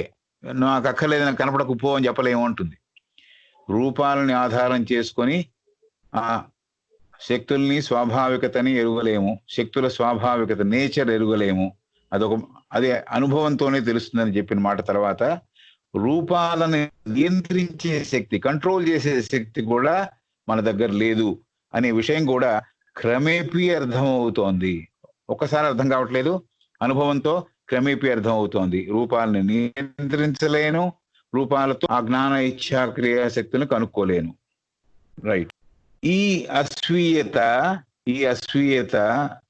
Self కానిది ఖనిజ, వృక్ష, జంతు, మానవుని కన్నా ఊర్ధ్వ స్థితిలో ఉన్న దేవగణముల్లో కూడా ఉన్నది. ఈ అస్వీయత ఖనిజ, వృక్ష, జంతు, మానవుని కన్నా ఊర్ధ్వ స్థితిలో కూడా ఉంది. ఆ రూపాలన్నిటికీ, ఖనిజ, వృక్ష, జంతు, మానవ కన్నా ఊర్ధ్వ స్థితిలో ఉన్న వీటికన్నిటికీ ఒకే మాటలో చెప్పే ప్రయత్నమే అన్నీ కలిపిన ఒక ముద్దగా ఉన్నదే నాన్ సెల్ఫ్. వీటన్నిటిలో ఉన్నదే నాన్ సెల్ఫ్. అది ఆ నాట్ సెల్ఫ్ అనే మాట, అస్వీయత అనే మాట ఆవిడ అలా నాన్ సెల్ఫ్ కూడా అనొచ్చు దాన్ని, సెల్ఫ్ కానిది. కాబట్టి ఈ ఖనిజ, వృక్ష, జంతు, మానవ కన్నా ఊర్ధ్వ స్థితిలో కూడా ఈ అస్వీయత ఉన్నది. ఒకే మాటలో చెప్పే ప్రయత్నం, వీటన్నిటినీ కలిపి ఒకే మాటలో చెప్పే ప్రయత్నమే నాట్ సెల్ఫ్ అంటుంది. అస్వీయత అంటే నాకు తెలియనిది, నేను ప్రభావితం చేయలేనిది. అస్వీయత అంటే నాకు తెలియంది, ఐ డోంట్ నో దట్. అలాగే దాన్ని ప్రభావితం చేయలేను, దాని మీద నేనేమి ఎటువంటి ప్రభావం చూపించలేను, అది అస్వీయత. మిగతా శరీరాలన్నీ ఈ అస్వీయతలో భాగాలే. మిగతా శరీరాలు ఏది తప్ప, ఆత్మతత్వం తప్ప మిగతా అన్ని కూడా ఈ అస్వీయతలో భాగాలే అని చెప్పి. మిగతా శరీరాలు ఈ అస్వీయతలో భాగాలే, నాట్ సెల్ఫ్ లో భాగాలే. బట్ ఆత్మ ఏమవుతోంది? ఆత్మ చివరికి అస్వీయతతో కలిసిపోతుంది. ఆత్మ చివరికి ఈ అస్వీయతతో కలిసిపోతుంది. ఎప్పుడు కలిసిపోతుంది? when the obligatory journey or journey of necessity complete అయినప్పుడు. ఐసిస్ అన్వీల్డ్ చదువుకున్నాం, లేసమాత్రమైన మ్యాటర్, పదార్థం మిగలనప్పుడు, అంతా స్పిరిటే మిగిలినప్పుడు, చైతన్యమే మిగిలినప్పుడు, అప్పుడు ఈ ఆత్మ అనేది ఆ అస్వీయతతో కలిసిపోతుంది అని చెబుతుంది ఈమె. సో ఇది నాట్ సెల్ఫ్ గురించి. తెలుసుకునే లేక తెలుసుకోవాల్సిన విషయం వేరు. తెలుసుకునే విషయం వేరు, తెలుసుకోవాల్సిన విషయం వేరు, తెలుసుకునేవాడు వేరు. Knower is different, known is different. Knower is different, known is different. తెలుసుకునే వాడు వేరు, అలాగే తెలుసుకోవాల్సిన విషయం వేరు అనే మాట చెబుతోంది. ఇది ఏదో లాజికల్ గా ఒక ఆర్గ్యుమెంట్ ని బిల్డప్ చేస్తూ పోతోంది ఆవిడ. కాబట్టి చాలా గట్టిగా కరెక్ట్ గా పట్టుకుంటే సాధ్యపడుతుంది. Known is different, knower is different. తెలుసుకున్నాక నేను అది అయిపోతానా అంటే అయిపోనేమో. Knower is different, known is different. తెలుసుకొనబడేది రూపం, వస్తువు, ఇది టెంపరరీ, నాశనం చెందేది. తెలుసుకొనబడేది రూపం, అందుకనే రూపాన్ని పట్టుకుని శక్తుల్ని పట్టుకోలేము, శక్తి యొక్క అర్థం చేసుకోలేము అని చెప్పింది. జ్ఞాన, ఇచ్ఛా, క్రియాశక్తుల్ని రూపం ద్వారా పట్టుకోలేమని చెప్పింది. అందుకనే తెలుసుకునబడేది రూపము, వస్తువు, ఇది టెంపరరీ, నాశనం చెందేది. తెలుసుకునేవాడు అంటే చైతన్యంతో ఉండేవాడు, శాశ్వతమైన వాడు, పర్మనెంట్. దేన్ని తెలుసుకోవాలి అనే క్వశ్చన్ వేసింది. దేన్ని తెలుసుకోవాలి? స్వీయత అంటే ఏమిటి, అస్వీయత అంటే ఏమిటి, ఈ రెంటికున్న సంబంధం ఏమిటి, ఇది తెలుసుకోవాలి అంటోంది. దేనిని తెలుసుకొనట, నోయింగ్. దేనిని తెలుసుకోవాలి అంటే స్వీయత అంటే ఏమిటి, అస్వీయత అంటే ఏమిటి, ఈ రెంటికున్న సంబంధం ఏమిటి. తెలుసుకునే మనిషి నోయర్, తెలుసుకునే మనిషి. నోన్ తెలుసుకున్న విషయం, నోయింగ్ తెలుసుకునే ప్రక్రియని కొనసాగించడం. మొదట 2 చెప్పింది, ఇప్పుడు 3కి వెళ్ళింది. ఏమిటి 3? 2 ఏమిటి చెప్పింది? స్వీయత, అస్వీయత అంటే ఏమిటి, రెండుకున్న సంబంధం ఏమిటి అని చెప్పింది. ఇప్పుడు నెక్స్ట్ స్టేజ్కి వెళ్ళి నోయర్ అంటే తెలుసుకునే మనిషి, నోన్ అంటే తెలుసుకున్న విషయం, నోయింగ్ అంటే తెలుసుకునే ప్రక్రియ కొనసాగించడం. ఈ 3 విషయాలు ఒక సమగ్రమైన విషయంలోనే భాగాలు. అంతా ఏకత గురించి చెప్పడమే, ఇదంతా ఏకత గురించి చెప్పడమే. నోయర్ తెలుసుకునే మనిషి, నోన్ తెలుసుకున్న విషయం, నోయింగ్ అంటే తెలుసుకునే ప్రక్రియ. కంటిన్యూస్, ప్రెసెంట్ కంటిన్యూస్ అన్నమాట, తెలుసుకుంటూ ప్రయాణం చేస్తుండే నోయింగ్ అనే ప్రక్రియ.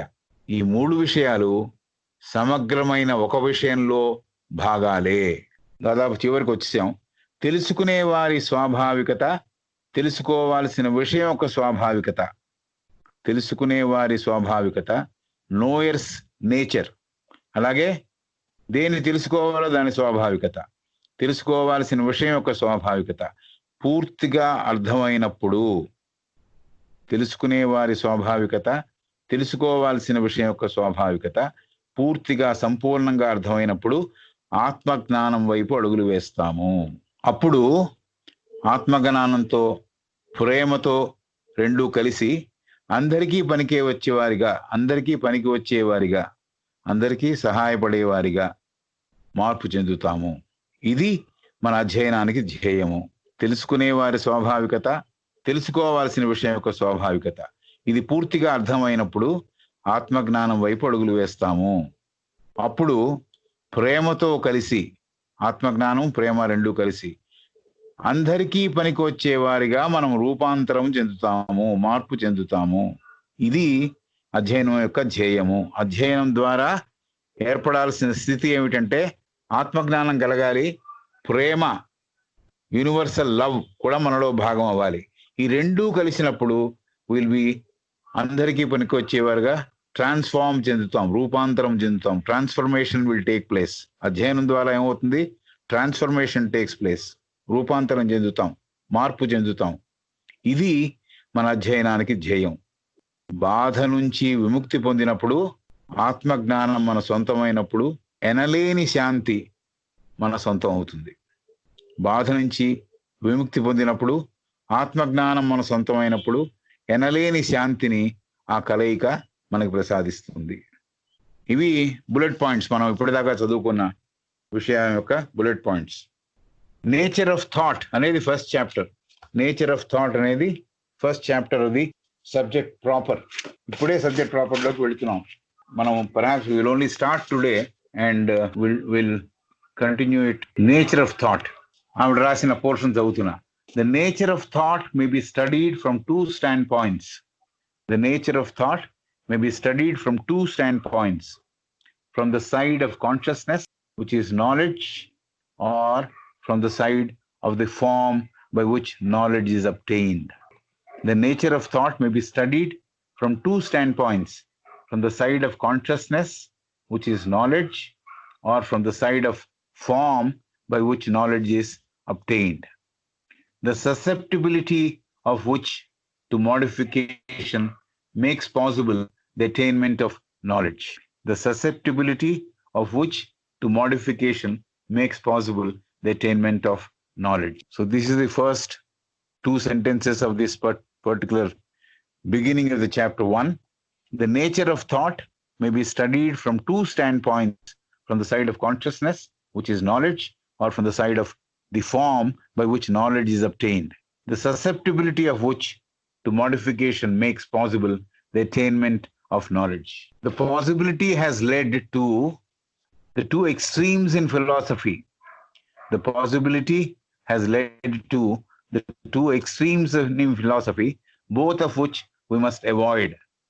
The possibility has led to the two extremes in philosophy, both of which we must avoid, because each ignores one side of manifested life. One regards everything as consciousness, ignoring the essentiality of form, as conditioning consciousness, as making it possible. The other regards everything as form, ignoring the fact that form can only exist by virtue of the life ensouling it.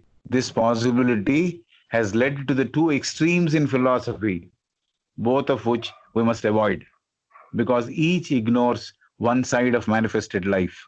One regards everything as consciousness, ignoring the essentiality of form, as conditioning consciousness, as making it possible. The other regards everything as form, ignoring the fact that form can only exist by virtue of the life ensouling it. ఆలోచన దాని యొక్క స్వాభావికత, దాని యొక్క నేచర్ని రెండు కోణాల నుంచి అధ్యయనం చేయొచ్చు అని చెబుతోంది యానా బెసెంట్ గారు. ఆలోచన, నేచర్ ఆఫ్ థాట్, దాని స్వాభావికతని రెండు కోణాల నుంచి అధ్యయనం చేయవచ్చు అని అంటోంది మేడం గారు. మొదటిది చేతనత్వం వైపు నుంచి అర్థం చేసుకునే ప్రయత్నం. మొదటిది చేతనత్వము లేక చైతన్య వైపు నుంచి అర్థం చేసుకునే ప్రయత్నం. చేతనత్వం ద్వారా, ఎరుక ద్వారా, నాలెడ్జ్ ద్వారా ఈ ఆలోచన అంటే ఏమిటనే విషయం తెలుసుకోవడం. ఆలోచన దాని స్వాభావికతని రెండు కోణాల నుంచి అధ్యయనం చేయొచ్చు అని యానా బెసెంట్ గారు అంటారు. ఆవిడ చెబుతున్న విషయం మొదటి కోణం ఏంటంటే చేతనత్వము లేక చైతన్యం. మొదటి మెథడ్ ఆఫ్ నోయింగ్ చేతనత్వము లేక చైతన్యం వైపు నుంచి అర్థం చేసుకునే ప్రయత్నం. That's the first. చేతనత్వం ద్వారా, ఎరుక ద్వారా, నాలెడ్జ్ ద్వారా ఈ ఆలోచన అంటే ఏమిటనే విషయం తెలుసుకోవడం. రెండో విధానం ఏమిటి అంటే రెండో విధానం రూపం లేక రూపాలని ఆధారం చేసుకుని ఈ ఎరుక లేక నాలెడ్జ్ అనే దానిని చేరడం. సులభంగా రూపానికి మార్పు చెందే అవకాశం ఉంది. ఆలోచనకు కూడా అలాగే మార్పు చెందే అవకాశం ఉంది. కాబట్టి ఎరుకను కూడా పొందే అవకాశం కూడా ఎక్కువే ఉంది అంటుంది. చేతనత్వం ద్వారా, ఎరుక ద్వారా ఈ ఆలోచన అంటే ఏమిటనే విషయం తెలుసుకోవడం. రెండో విధానం రూపము లేక రూపాలను ఆధారం చేసుకొని ఈ ఎరుకని పొందడం. ఎటువైపు ఎక్కువ మొగ్గు చూపకుండా, ఎక్స్ట్రీమ్స్ లోకి వెళ్లకుండా, ఎటువైపు ఎక్కువ మొగ్గు చూపకుండా మధ్యంతరంగా ఉంటూ అర్థం చేసుకునే ప్రయత్నం చేయాలి. అంటే పూర్తిగా చైతన్యం వైపు నుంచి లేక రూపం వైపు నుంచి ఆధారం చేసుకొని ఈ నేచర్ ఆఫ్ థాట్ ని అర్థం చేసుకోలేము అని చెబుతోంది. ఎటువైపు ఎక్కువ మొగ్గు చూపకుండా, ఎక్స్ట్రీమ్స్ లోకి వెళ్లకుండా, ఒకటే విధానం సరి అయింది అని అనుకోకుండా, ఎటువైపు ఎక్కువ మొగ్గు చూపకుండా రెంటి మధ్యన నడుస్తూ మధ్యంతరంగా ఉంటూ అర్థం చేసుకోవాలి. అంటే పూర్తిగా చైతన్యం వైపు నుంచి లేక రూపం వైపు నుంచి వాటిని ఆధారం చేసుకొని ఈ ఆలోచన తత్వాన్ని అర్థం చేసుకోవడం, లేకపోతే దాని రూపం ఉంటుంది నిర్ధారణకు వచ్చే ప్రయత్నం చేయకూడదు అని అంటున్నారు యానీ బెసెంట్ గారు. So the possibility has led to the two extremes in philosophy, both of which we must avoid because each ignores one side of manifested life. సృష్టిలో ఒక భాగాన్ని ఒకదే పట్టుకుంటే రెండో భాగాన్ని మనం మర్చిపోయినట్టు అవుతుంది. చైతన్యాన్ని పట్టుకుంటే రూపాన్ని మర్చిపోయినట్టు అవుతుంది, రూపాన్ని పట్టుకుంటే చైతన్యాన్ని మర్చిపోయినట్టు అవుతుంది. కాబట్టి ఎక్స్ట్రీమ్స్ వెళ్లకుండా we should go for the middle path. We will not swing to either side, but we will go for the middle path అంటోంది. So one regards everything as consciousness, ignoring the essentiality of form as conditioning consciousness, as making it possible. The other regards everything as form, ignoring the fact that form can only exist by virtue of life ensouling it. ఇది బాగా అర్థం కావాలి అనే విషయం చెబుతున్నాం. ఏమిటి? చైతన్యం గురించి లేక చేతనత్వం ద్వారా ఆలోచిస్తున్నప్పుడు రూపం యొక్క ప్రాధాన్యత లేకుండా, రూపం గురించి అర్థం చేసుకుంటున్నప్పుడు చేతనత్వం ప్రాధాన్యత లేదని అనుకోవడానికి వీల్లేదు. ఏ విషయానికి తగిన ముఖ్యత్వం దానికి ఇవ్వకుండా ఆలోచించడం తగదు. కాబట్టి ఇది మనం చేయాల్సిన పని ఏం చెబుతోంది. ఆలోచన అర్థం చేసుకునే మెథడ్లో 2 రూట్స్ ఉన్నాయని చెప్పింది. ఆలోచన దాని స్వాభావికతను 2 కోణాల నుంచి అధ్యయనం చేయొచ్చు అని చెబుతోంది. మొదటి, ఇది చేతనత్వం ద్వారా అటువైపు నుంచి రావడం, రెండోది రూపం ద్వారా రావడం. అయితే ఈ రెంటిని ఒకటే నా దారి అనుకుంటే మనం ఆలోచన యొక్క రూపాన్ని సరిగ్గా కనుక్కోలేము, ఆలోచన యొక్క స్వాభావికతను కనుక్కోలేము అని చెప్పింది. సులభంగా రూపం మార్పు చెందిపోతుంది, అలాగే కూడా మార్పు చెందుతుంది. రూపాన్ని పట్టుకుంటే రూపం మార్పు చెందుతుంది, దాంతోపాటు ఆలోచన మారుతుంది. కాబట్టి నాలెడ్జ్ ని పొందాలి అంటే చేతనత్వం మట్టుకు సరిపోదు, అలాగే రూపం మట్టుకు సరిపోదు అనే విషయం ఆవిడ చెప్పింది. ఎటువైపు ఎక్కువ మొగ్గు చూపకుండా మధ్యంతరంగా ఉంటూ అర్థం చేసుకోవాలి ఆలోచన యొక్క స్వాభావికతని. అంటే పూర్తిగా చేతనత్వం వైపు కాకుండా అలాగే రూపం వైపు అనే దాన్ని కూడా ఆధారం చేసుకొని ఆలోచన తత్వాన్ని అర్థం చేసుకోవడం, నిర్ధారణ చేసుకోవడం, ఆ ప్రయత్నం మనం చేయకూడదు అని అంటున్నారు యానీ బెసెంట్ గారు. చైతన్యం గురించి లేక చేతనత్వం ద్వారా ఆలోచిస్తున్నప్పుడు రూపం యొక్క ప్రాధాన్యత లేకుండా, అలాగే రూపం గురించి అర్థం చేసుకుంటున్నప్పుడు చేతనత్వం ప్రాధాన్యత లేదని దానికి తగిన ముఖ్యత్వం ఇవ్వకుండా ఆలోచించడం తగదు. ఇది ఆవిడ చెప్పిన విషయం. 11 గంటలు అయింది కాబట్టి ఆపుదామా మమత? Do you want me to stop here? We have just started the first chapter, the nature of thought. చైతన్యం గురించి లేక చేతనత్వం ద్వారా ఆలోచిస్తున్నప్పుడు రూపం యొక్క ప్రాధాన్యత లేకుండా, అలాగే రూపం గురించి అర్థం చేసుకునే ప్రయత్నం చేస్తున్నప్పుడు, రూపం గురించి ఆలోచన అర్థం చేసుకునే ప్రయత్నం చేస్తున్నప్పుడు చేతనత్వానికి ప్రాధాన్యత లేదని దానికి తగిన ముఖ్యత్వం ఇవ్వకుండా ఆలోచించడం వల్ల ఆలోచన యొక్క రూపము, ఆలోచన యొక్క నేచరు మనకి అర్థం కాదు అని చెబుతోంది. ఒకదానితో ఇంకొకటి సంబంధం ఉండడమే కాకుండా ఒకదాని మీద రెండోది ఆధారపడి ఉంది. అందుకనే బ్యాలెన్స్డ్ గా సరి అయిన మధ్య మార్గంలో పయనిస్తూ అర్థం చేసుకోవాలి. ఆలోచన తత్వం అంటే ఏమిటో అని అంటారు యానీ బెసెంట్ గారు. ఒకటి ఉండి రెండోది లేకుండా ఉండే పరిస్థితి కూడా లేదు. అంటే చేతనత్వం ఉంది, రూపం లేదు, మేనిఫెస్టేషన్ జరగల. రూపం ఉంది, చేతనత్వం లేదు, మేనిఫెస్టేషన్ జరగల, సృష్టి జరగల. కాబట్టి ఒకటి ఉంది రెండోది లేదు అంటే సృష్టి జరగలేదు. కాబట్టి ఆలోచన తత్వాన్ని అర్థం చేసుకోవాలన్నా కూడా రెండు అవసరము అని చెబుతోంది. కాబట్టి ఈ ముఖ్యమైన విషయము రెండు భాగాలు ఉన్నాయి, రెండు విధానాలు ఉన్నాయి అని చెప్పిన తర్వాత మధ్యంతరంగా ఉంటూ అర్థం చేసుకోవాలి. ఎటువైపు ఫామ్ వైపు మొగ్గు చూపటమో లేకపోతే చేతనత్వం వైపు మొగ్గు చూపటమో చేయకూడదు అనే ఒక సజెషన్ ఏమిటి, డైరెక్షన్ ఆవిడ ఇచ్చారు. Matter and spirit go together. This is what it is. Matter and spirit they go together. ఇది మనం అర్థం చేసుకోవాల్సిన విషయం. So the nature of thought may be studied from two standpoints, from the side of consciousness and which is knowledge. The nature of thought may be studied from two standpoints, the side of consciousness, which is knowledge, or from the side of the form by which knowledge is obtained. The susceptibility of which to modifications. ఇది మార్పులకి అవకాశం ఉన్నది, లోబడుతోంది అనే విషయం చెబుతోంది. Susceptibility of which to modifications makes possible the attainment of knowledge. ఈ రూపాంతరము లేకపోతే మార్పులు చెందడానికి లోబడుతోంది కాబట్టే ఈ జ్ఞానం అనేది కలుగుతోంది అని. The possibility has led to the two extremes in philosophy, both of which we must avoid, because each ignores one side of manifested life.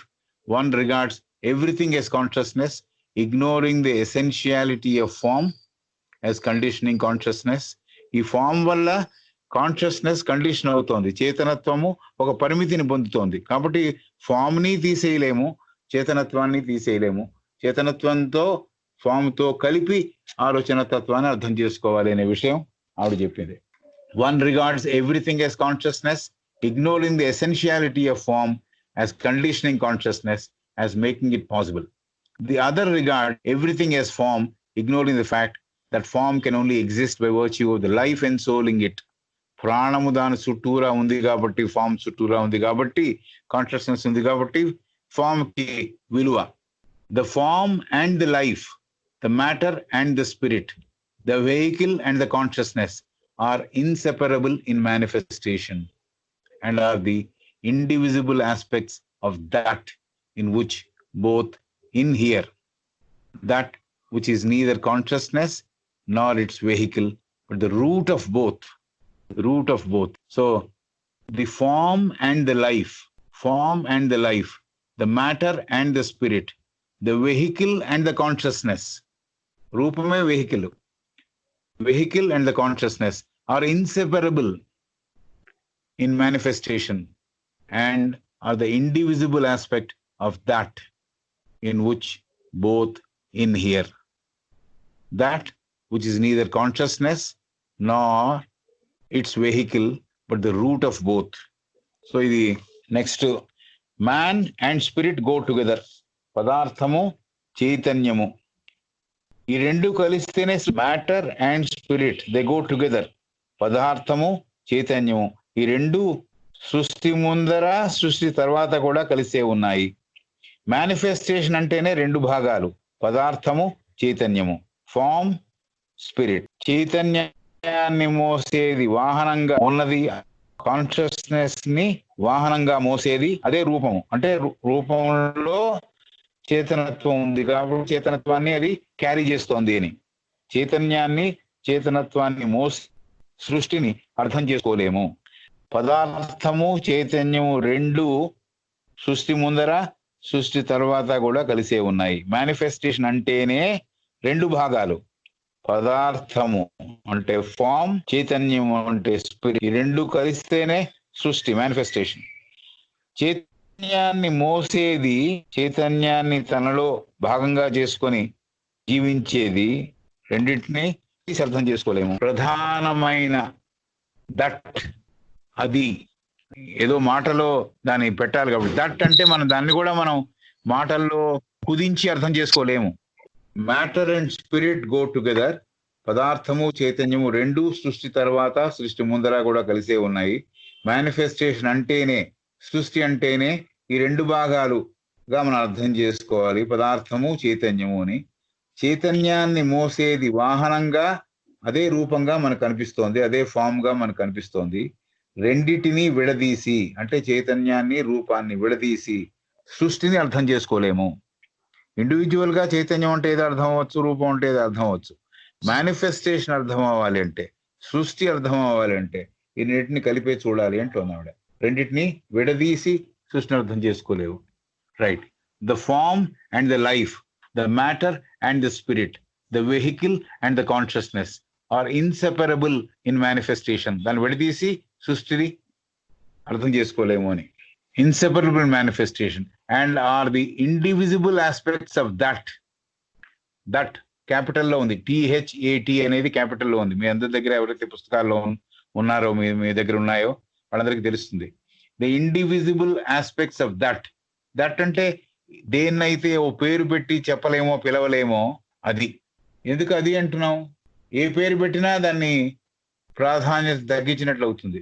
కాబట్టి naming it, labeling it is we are not going to understand it. కాబట్టి ఆవిడ ఏమంటోందంటే inseparable in manifestation, సృష్టిలో దాన్ని విడదీసి చూడలేము.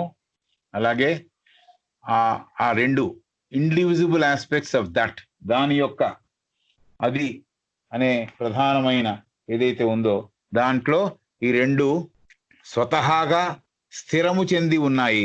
In here అంటే intern అయి ఉన్నాయి.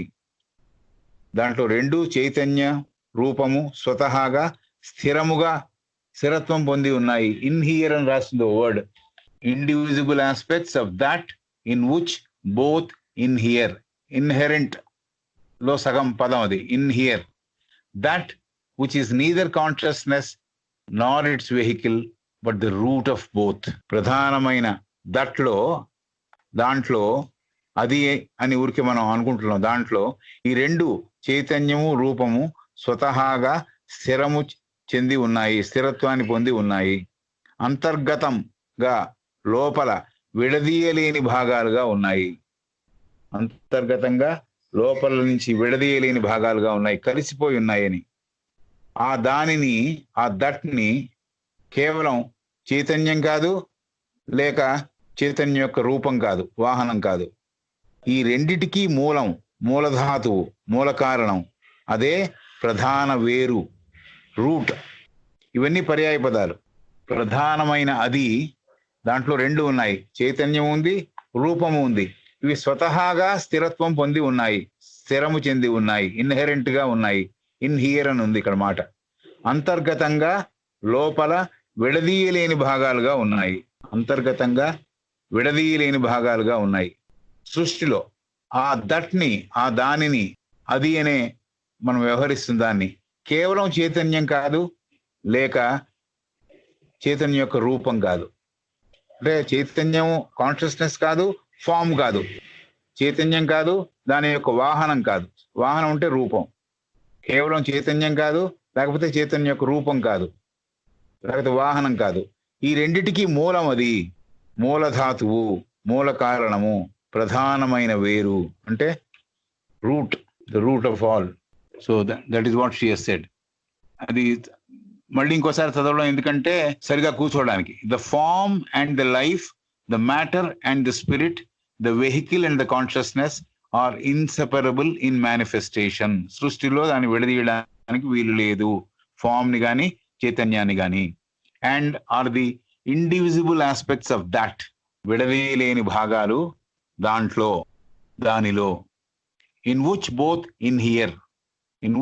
ఇన్ హియర్ అంటే కాన్షియస్నెస్, రూపము ఇన్హెరెంట్ గా స్వతహాగా స్థిరపడి ఉన్నాయి. That which is neither consciousness not its vehicle but the root of both. అది అనేది ఏదైతే అంటున్నామో, దట్ అని దేన్ని అంటున్నామో, అది కేవలం కాన్షియస్నెస్ కాదు, కేవలం రూపం కాదు, లేకపోతే చైతన్యాన్ని మోసే వాహనం కాదు. ఆ వాహనమే రూపము. కాబట్టి చైతన్యం కాదు, వాహనం కాదు, వాహనంలో ఉండే రూపం కాదు, but the root of both. Root కూడా క్యాపిటల్లో ఉంది. ROOT is also in capital. అంటే ప్రధానమైన కారణం, వేరు, మూల కారణం, మూలధాతువు, ఈ రెండింటికి అదే ఆ దట్ అని చెబుతోంది. A philosophy which tries to explain everything by the form. A philosophy which tries to explain everything by the forms. Ignoring the life, we find problems it is utterly unable to solve. A philosophy which tries to explain everything by the life, ignoring the forms, will find itself faced by dead walls which cannot be surmounted. So రెండిటికి possibility లేదు అంటోంది. రెండు కలిసి చూస్తేనే సృష్టి అర్థం అవుతుంది. ఈ రెండు కూడా దట్ అనే దాంట్లో, దట్ అనేది ఇంగ్లీష్ మాట, దాంట్లో విడదీయలేని భాగాలు. కాబట్టి కేవలం కాన్షియస్నెస్ ని అర్థం చేసుకుంటే దాన్ని అర్థం చేసుకోలేము, కేవలం ఫామ్ ని అర్థం చేసుకుంటే దాన్ని అర్థం చేసుకోలేవు. అవి స్వతహాగా స్థిరము పొందిన్నాయి, స్థిరత్వాన్ని పొందున్నాయి. దాంట్లో ఈ రెంటికి ప్రధానమైన వేరు అదే దట్. అది దాని యొక్క చైతన్యము రూపం యొక్క రూట్, మూలధాతువులు ఏవైతే ఉన్నాయో, ప్రధాన వేరు ఏదైతే ఉందో అది దట్ అని చెబుతోంది. దాన్ని అర్థం చేసుకోవాలి అని. రైట్.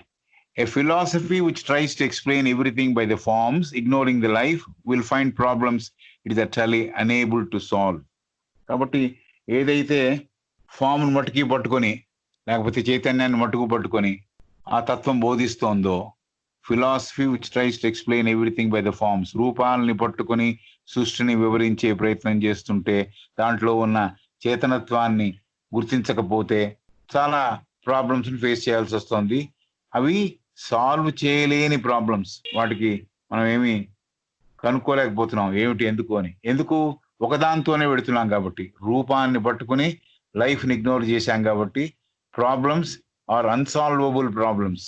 మనం ఆ ప్రయత్నం చేసినా కూడా మనం సాల్వ్ చేయలేని ప్రాబ్లమ్స్ గా మిగులుతున్నాయి. A philosophy which tries to explain everything by the life, ignoring the forms, will find itself faced by dead walls which it cannot surmount. కాబట్టి దట్ కి కూడా చాలా పదాలు వాడచ్చు. మీ అందరి దగ్గర రెడీగా కొన్ని పదాలు ఉండొచ్చు. దట్ కూడా చాలా పదాలు వాడచ్చు. పదాలు ఎప్పుడు అసలు విషయం ఏమిటో తెలియజెప్పలేవు. ఇది జనరల్ గా అర్థం చేసుకోవడానికి చెప్పే విషయం. యానబెసెంట్ గారి పుస్తకంలో లేదు. పదాలు ఎప్పుడు అసలు విషయం ఏమిటో తెలియజెప్పలేవు. అసలు అర్థాన్ని పదాలు మనకి చేరవేయలేవు. వాట్ ఇట్ మీన్స్ అనేది వర్డ్స్ కన్వే చేయలేవు. అవి ఒక మాధ్యమం మట్టుకే, ఒక మీడియం మట్టుకే. కాబట్టి మనస్సుతో అర్థం చేసుకోవాలి. ఏ తత్వం కూడా ఒకదానితో, అంటే చైతన్యంతోనో లేక రూపంతోనో తెలియజెప్పే ప్రయత్నం నిష్ఫలమవుతుంది అని చెబుతోంది ఆమె. ముందుకు ప్రయాణం చేయలేనంతగా అడ్డుగోడల నిర్మాణం అవుతాయి. చాలా ప్రాబ్లమ్స్ ఎదుర్కొంటారు. ఒక రూపంతో పెడితే, లైఫ్ని ఇగ్నోర్ చేస్తే చాలా సమస్యలు వచ్చి పడతాయి. ఆ సమస్యలకి మనకి సమాధానం దొరకదు. అలాగే కాన్షియస్నెస్ మటుకు పట్టుకుంటే అడ్డుగోడలు చాలా నిర్మాణం అవుతాయి. అడ్డుగోడలను మనం అధిగమించలేము. కాబట్టి కూలగొట్టడం మన వల్ల కాదు అని చెబుతాం. కాబట్టి రెండింటిని సమన్వయపరిచి అర్థం చేసుకోవడమే మనం చేయాల్సిన పని అంటుంది. The final word on this is that consciousness and its vehicles, life and form, spirit and matter, are the temporary expressions of the two aspects of the one unconditioned existence. The final word on this is that consciousness and its vehicles, life and form, spirit and matter, are the temporary expressions of the two aspects of the one unconditioned existence. దాన్ని ఎలా అర్థం చేసుకోవాలి? So ఇది అర్థమైంది కదా. Philosophy which tries to explain everything by the forms, ignoring life, will find problems utterly unable to solve. ఆ తత్వము సమస్యల్ని తెచ్చిపెడుతుంది ఫామ్ ఇంపార్టెంట్ అనుకుని లైఫ్ ఇగ్నోర్ చేస్తే. అలాగే ఫామ్ని పక్కన పడేసి కాన్షియస్నెస్ ఏ మోర్ ఇంపార్టెంట్ అనుకుంటే కూడా అధిగమించలేని గోడలు మన చుట్టూలో ఏర్పడతాయి అని. కాబట్టి the final word on this is the consciousness and its vehicles, life and form, spirit and matter, are the temporary expressions of the two aspects of the one unconditioned existence. కాబట్టి ఇది ఈ రెండు, లైఫ్, ఫాము, రూపము, చైతన్యము, అలాగే ఈ వాహనములు, అలాగే స్పిరిట్ అండ్ మ్యాటర్, చైతన్యము, పదార్థము, ఇవన్నీ కూడా తాత్కాలికమైన ఎక్స్ప్రెషన్స్. తాత్కాలికంగా దీన్ని ఎక్స్ప్లెయిన్ చేసే ఒక మాటలు. Of the two aspects of the one unconditioned existence. కాబట్టి ఆ గొప్ప ఉనికిని ఈ పదాలు తెలియజెప్పే ప్రయత్నం చేస్తున్నాయి. కాబట్టి కష్టంతో కూడిన పని. ఇది విడివిడిగా దీన్ని అర్థం చేసుకోవడం.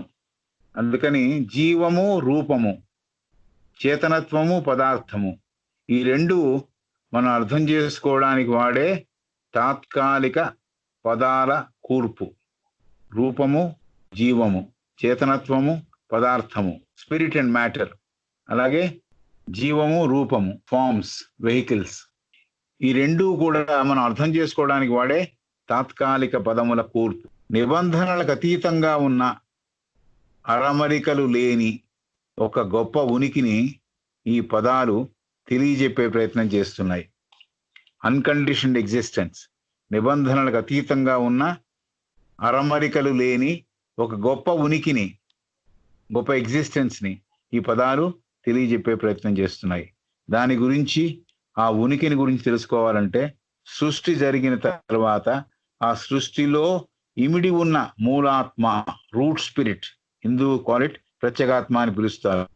అంటే ట్రాన్స్లేషన్ లో మొదటికి వెళ్ళిపోయాను. The final word on this is that consciousness and its vehicles, life and form, జీవము, రూపము, వాహనములు, స్పిరిట్ అండ్ మ్యాటర్, చేతనత్వము, పదార్థము, అది టెంపరీ ఎక్స్ప్రెషన్, తాత్కాలికంగా మాటల రూపంలో, ఒక మాటల కూర్పులో ఈ రెండు ఆస్పెక్ట్స్, స్పిరిట్ అండ్ మ్యాటర్, ఈ రెండు ఆస్పెక్ట్స్ ఒక దాంట్లో ఒక పెద్ద మహత్తరం, అది అన్కండిషన్ ఎగ్జిస్ట్, నిబంధనలకు అతీతంగా ఉంది దాని యొక్క. కాబట్టి which is not known except when manifested as a root spirit. దీన్ని ఒకవేళ అన్కండిషన్ ఎగ్జిస్టెన్స్ ని తెలుసుకోవాలంటే అంటే ఊహకి మనకు అందాలంటే ఎలా మనం అర్థం చేసుకుంటామంటే, ఎప్పుడు manifested as the root spirit, Hindus call it as ప్రత్యేగాత్మ. కాబట్టి ఇది సృష్టి జరిగిన తర్వాత రూట్ స్పిరిట్ ఏదైతే, మూలమైన చైతన్యం ఏది ఉంది, మూలత కలిగిన చైతన్యం ఏదైతే ఉందో దాన్ని ప్రత్యేగాత్మ అని పిలుస్తారు హిందువులు. అది ఆ అన్కండిషన్ ఎగ్జిస్టెన్స్ అని చెబుతోంది.